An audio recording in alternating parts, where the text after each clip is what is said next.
Nigeria's oil and gas sector is one of the most vibrant, not just as the country's economic mainstay, but for its unending question marks.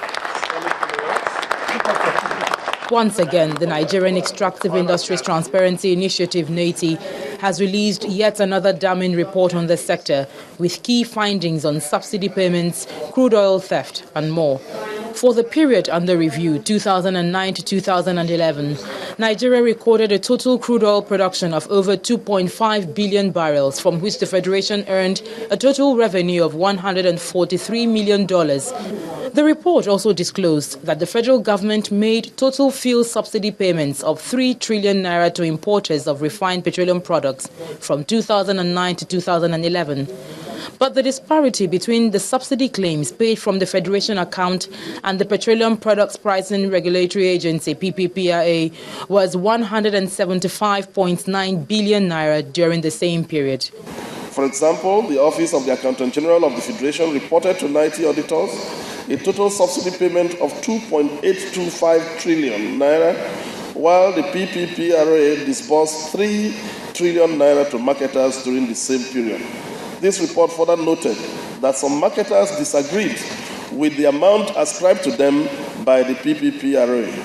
In 2010 in particular, a particular marketer claimed 2.56 billion naira as fuel subsidy, but PPPRA recorded payments of 1.5 billion naira, leaving an unreconciled difference of 1.04 billion naira. Crude oil theft and deliberate sabotage remains a financial drainage for the country, with over 136 million barrels, estimated at $10.9 billion, lost during the year under review.